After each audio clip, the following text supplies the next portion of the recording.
क्या प्यार के नाम पर धोखा देने वाली अनिका अब सच में वेद की दुल्हन बनने जा रही है? और अगर हाँ, तो सरू क्या चुप बैठेगी या फिर करेगी वो खुलासा जिससे हिल जाएगा पूरा परिवार? सीरियल की कहानी अब उस मोड़ पर पहुंच चुकी है जहां हर रिश्ता, हर जज्बात और हर सच शक के घेरे में आ चुका है। अनिका का दुल्हन वाला लुक सामने आते ही जैसे वेद के दिल के टुकड़े टुकड़े हो गए हों। वो मुस्कुरा तो रहा है, लेकिन उसकी आंखों में जो तूफान छुपा है उसे सिर्फ एक इंसान पहचान पाई है, और वो है सरू। अब तक जो बातें दबीदबी सी थी, अब वो जोर से चीखने लगी हैं। अनिका के चेहरे पर सजी दुल्हन की मुस्कान के पीछे जो चालें हैं, वो सरू की आंखें पढ़ चुकी हैं। उसे यकीन हो चुका है कि वेद इस शादी को अपनी मर्जी से नहीं कर रहा।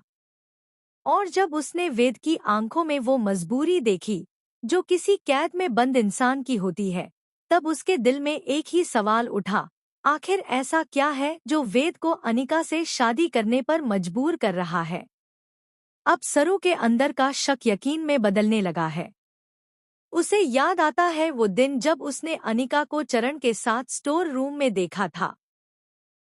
दोनों की फुसफुसाहटें, छुप छुप कर बात करना और अनिका का बार बार फोन पर किसी से बातें करना, ये सब अब जोड़ने पर एक ही तस्वीर बनती है। अनिका कुछ छुपा रही है और ये बात अब साफ हो चुकी है।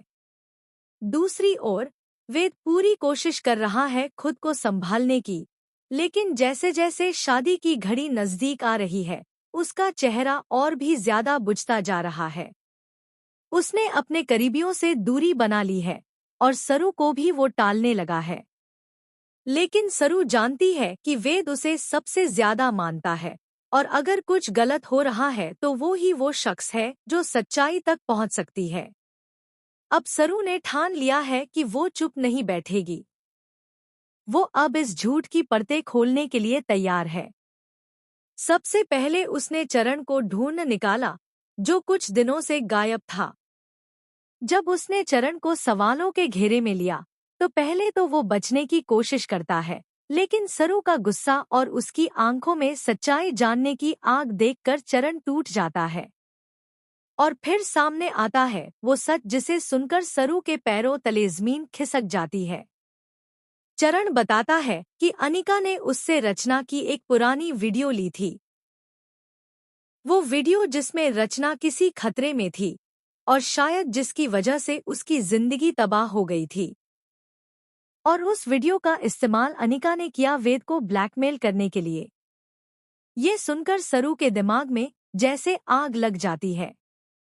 उसे समझ आता है कि अनिका ने एक मासूम लड़की की पीड़ा को अपने फायदे के लिए इस्तेमाल किया, और अब वो वेद को मजबूर कर रही है शादी करने के लिए, सिर्फ इसलिए ताकि उसकी सच्चाई बाहर न आए।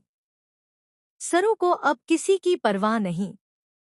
वो जानती है कि अगर उसने अब कुछ नहीं किया तो वेद की जिंदगी बर्बाद हो जाएगी और रचना को कभी इंसाफ नहीं मिलेगा।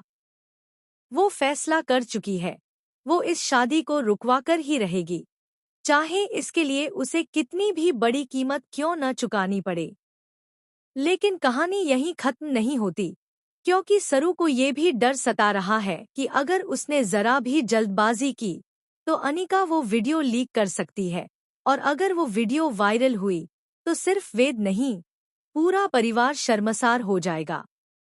अब सरू को अपनी हर चाल बहुत सोच समझ कर चलनी होगी, क्योंकि सामने अनिका है जो मासूम दिखती है लेकिन चालाकी की सारी हदें पार कर चुकी है।